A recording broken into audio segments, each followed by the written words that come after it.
17th. Joining me now is Republican Congresswoman from Tennessee, Marsha Blackburn. Congressman, great to have you with me. And you know, here we are on the heels of John Boehner coming out and giving a brief description of the bill that's being crafted together and cobbled together to get enough support. But it includes revision work or anything tied to the ACA that the president has been very firm on, saying that that's really a non-negotiable starting point, especially mainly the delay of the medical device tax. Do you agree that no matter what, something needs to come from the House that still has attachments for the ACA? Well, I think that one of the things that we're looking at is the fact that the House is the one who continues to pass bills and send to the Senate and continue to invite the President and the Senate to the negotiating table so we can address this. We have been doing that for months and weeks and days and even years when you look at the fact that we're the ones that continue to pass a budget. But nevertheless, we do find ourselves at another deadline, this dealing with the debt ceiling. And again, in order to get the Senate working toward something, we are going to take the steps to bring together components of a bill that we will send over to the Senate and be hopeful that they are going to take it up, take some action, and maybe they'll work late for once and get it passed today. When it comes to Obamacare, do you hate Obamacare more than you love your country? I got to tell you something. I think that comments like that you are making are just incredibly inappropriate.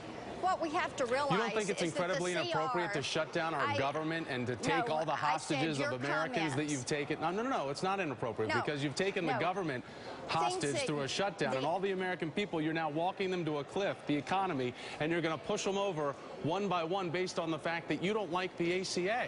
That's all it is. You don't like the Affordable Care Act. Listen to yourself.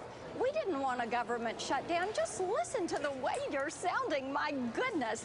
We didn't want a government shutdown. We don't want a government default.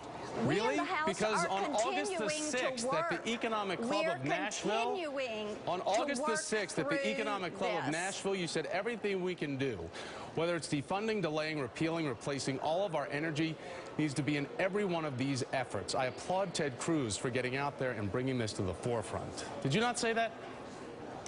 Those are comments that I did make to the Economic Club, and let me tell you why. So you have been planning a shutdown since August. Not at all. Not at all. What you are doing is so inappropriate. We didn't want to shut down.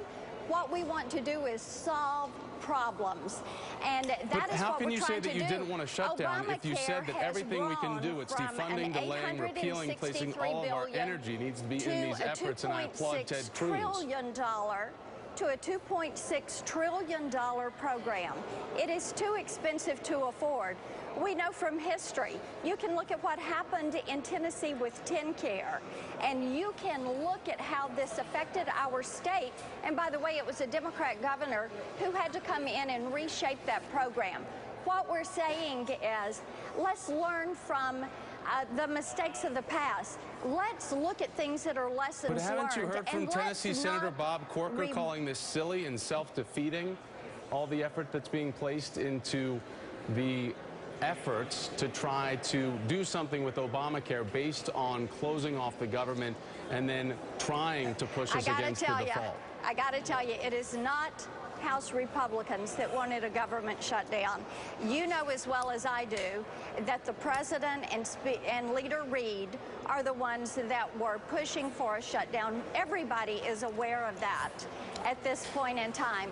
What we are seeking to do is to solve the problem. Congresswoman, let me ask you to stand by real quickly. $2 billion Congresswoman, let me ask you to stand by. Nancy Pelosi is speaking. Stand by, please.